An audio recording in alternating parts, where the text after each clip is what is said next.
It's another edition of Time About the Movies, and today we're taking a look at the movies of October 14th, 1994. We got 7 movies to look at today, a lot of movies to get to, some notable films this weekend. So let's just jump right on into it. And, I don't know, I don't think this first movie really needs a big introduction, so here's Pulp Fiction.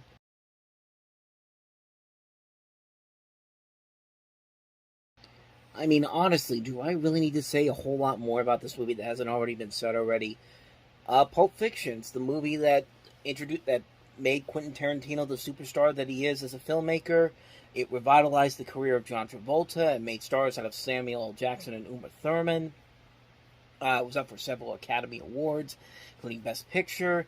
Tarantino and Roger Avery won for Best Original Screenplay, and it just has a great cast, great stories to tell, and it's just such a classic movie on so many levels. Travolta and Jackson work off each other so well, and everybody in this movie works off each other really well. There's just so many memorable moments. The soundtrack is amazing. I mean, you can't not think of this movie and not think of that song that plays in the trailer. That song is the song that you hear throughout the course of the trailer. I mean, it's just such an iconic song, and I know it didn't come from this movie in particular, but it's the thing that this movie is most personified with. It's just, I mean, really, I can't say any more about this that hasn't already been said. It's Tarantino at its finest. Great cast, great characters, great action, great comedy, great dialogue, just great entertainment all around. I don't think I need to say anything more about this one that hasn't already been said already. Pulp Fiction, one of the best movies of the year, one of my all-time favorite movies. Need I say more? So, with that said, let's move on to the next movie, and that is Wes Craven's New Nightmare.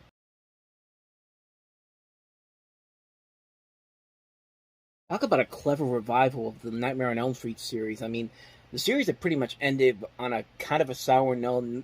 Certainly not the way that I think Wes Craven intended it to end on, but with Freddy's Dead: The Final Nightmare. But man, this is a nice turnaround. Not only making this character terrifying again. I mean, Robert Englund really goes in on this, but creating a new, refreshing take on how to do this type of a story. It's a standalone film, even though this is the 7th installment of this series, but it's basically depicting as close to what Wes Craven originally intended, with Freddy Krueger being much more menacing and less comical, with an updated attire and appearance, and the fact that he's able to get all these people back from the first movie, like Heather Langenkamp is back in this. So is John Saxon. You also see some other names in here. Tuesday Night, Robert Shea and Lynn Shea from New Line Cinema is in this movie as well. The head of New Line Cinema and his wife, and it's just a movie that's just so cool and so interesting of a different take to take on, and it still terrifies the crap out of me after all these years. I mean, that opening scene where the Freddy claws come to life and start killing people, it's just like, ugh, it's just terrifying, man. And of course, you can definitely see a lot of the influence that will later come from Wes Craven with his next film, which would be actually not his next film. That's certainly not his next film, because his next film is Vampire in Brooklyn, but the movie that came after that, and that was, of course, Scream, and that was also kind of a meta slasher film. So this is definitely a precursor to that movie, to say the least, and we'll get to that one eventually too. But this movie worked pretty well. It's a shame that nobody went to go see it. I think most people were done with Freddy Krueger at this point, but at least Wes Craven gave this character one last good scary note to go off on, because man, this movie really does work in a very creative and very unique way.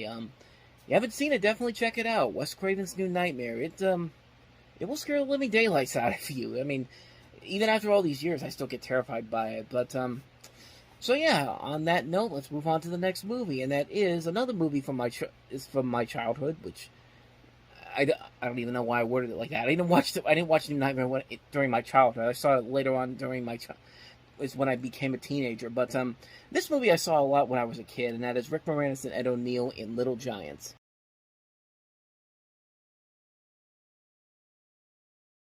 Like I said, this was a movie I used to watch a lot when I was a kid. I think what strikes out about this right out of the gate is that the movie can relate to a lot of kids in that situation. Every one of us has been that kid who felt like we were told we were never good enough to be part of a team on a sport, playing sports, or just being picked last while picking teams, or not even being picked at all.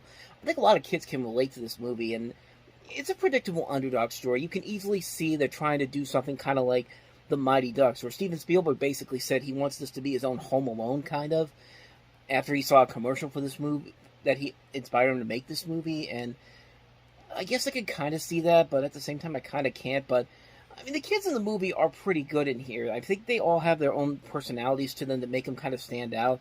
I mean, I think they are a little bit more enjoyable than the kids in the Mighty Ducks movies, a little bit.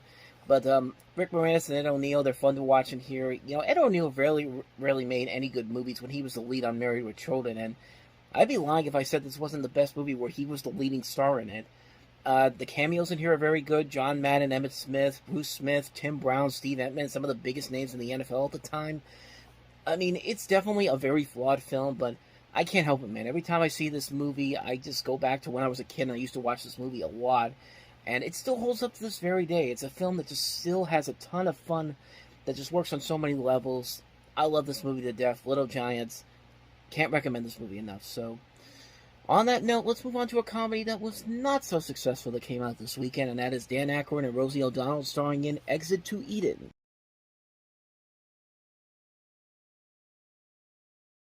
Boy, this movie went all over the place, and honestly, that was part of its downfall because Gary Marshall is a great director, has a lot of great names to his resume, not just as a director, but a writer and a producer and an actor. But man, he was the wrong choice to make this movie, and it shows. I mean, there is definitely a tonal switch whenever he gets involved in here, and then the other part of the movie comes into play. This is just not a movie that he should have made. And it's not a bad idea. It actually could have been very funny if you got the right person to make it.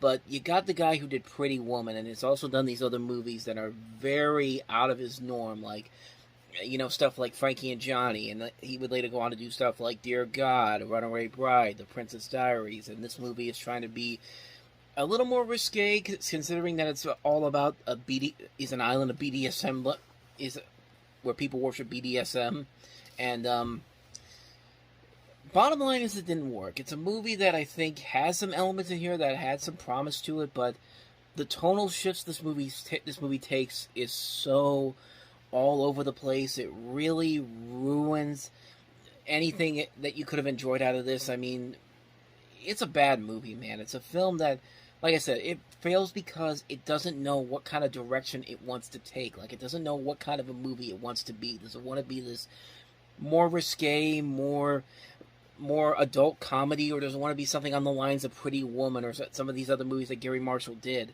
And I just don't think he was the right guy to direct this movie. You have promise here. You got these notable people in here. Dan Aykroyd, Rosie O'Donnell. They can be very funny if you give them the right material.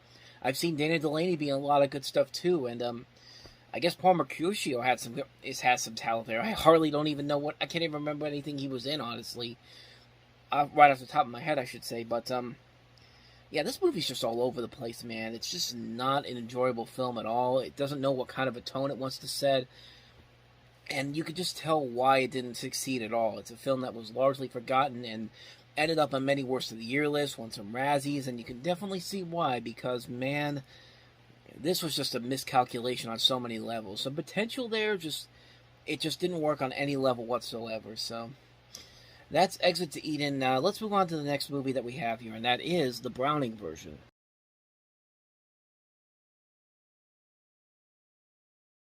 So this is directed by Mike Figgis, who would later go on to direct Leaving Las Vegas. It stars Albert Finney, Greta Scacchi, and Matthew Modine, based off of a play from 1948 by Terence Rattigan. It was previously adapted to film in another form and about 3 years afterward.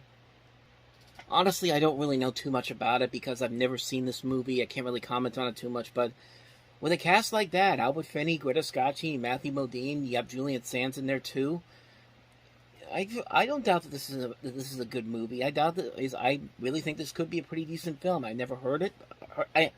I've never heard about it, but yeah, that's pretty much all I got for you. I don't have anything more I can really add to it. But I mean, with a cast like that, and considering what is the director involved here, I have no doubt that it's not a bad movie. I have no doubt it's not a good movie. It's not a good movie, I should say. What am I trying to say here? I have no doubt in my mind that this is a bad film. Maybe that's what I want to say here. It could be a really good movie, but basically I was just filling that time with those mispronunciations. So So, yeah, that's the Browning version for you. So let's move on to the next movie, and that is Harvey Keitel in Imaginary Crimes.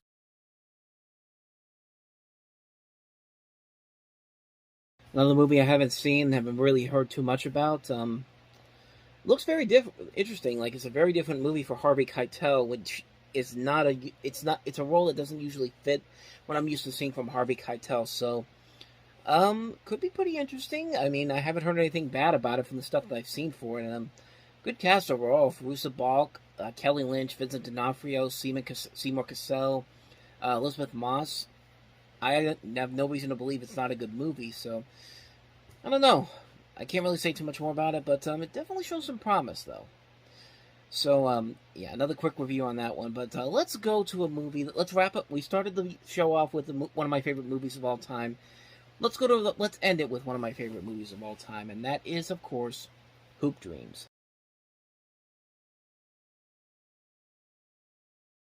So, Hoop Dreams is basically a documentary. You're following these two African American teenagers who they're both recruited by a scout from St. Joseph High School in Westchester, Illinois, William Gates, Arthur Agee, and they both come from very poor neighborhoods, and they take 90-minute commutes to school, endure long and difficult workouts and practices, and having to accumulate it to a foreign social environment. They struggle to improve their athletic skills in a job market with heavy competition. Along the way, their families celebrate their successes and support each other during times of economic hardship caused by the school change. Honestly, this movie has a lot of issues that can be relatable today: race, class, economic division, education, values in contemporary America. And a lot of these issues are very relatable even by today's standards. But what I think works about this movie so much and why it's one of my favorite movies is how it plays out. It plays out very realistically. It doesn't force out the harsher aspects of life. It plays it all the way out. Regular people would act in a situation like this.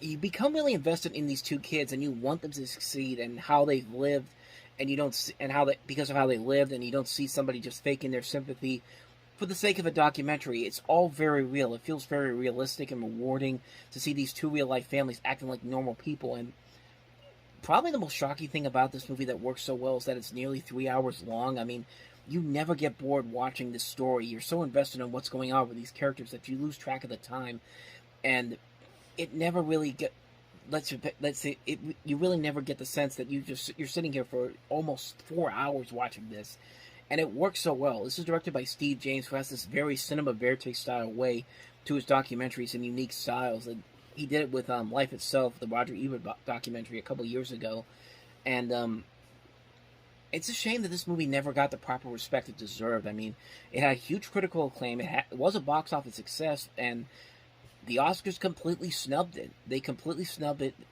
only giving it a Best Editing nomination, and one of the biggest. And it was just a part of the documentary branch at the time. Like they purposely gave this movie the lowest rating they could do, so so this movie couldn't get nominated, and they would nominate a generic documentary, and it's just like it really doesn't make a whole lot of sense why they did that, because this is such a unique documentary that's so different from the rest of this, but it led to a major outcry about the changes in the nomination process, and they actually changed the rules for this.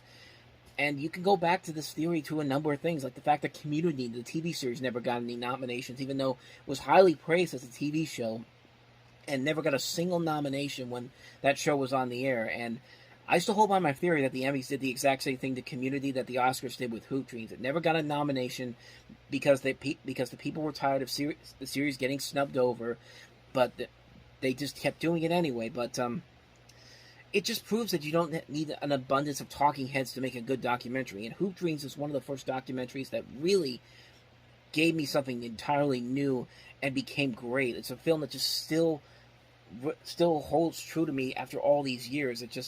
It works because you become invested in these main characters. You see families acting like real families. You don't see obnoxiousness for the sake of being obnoxious.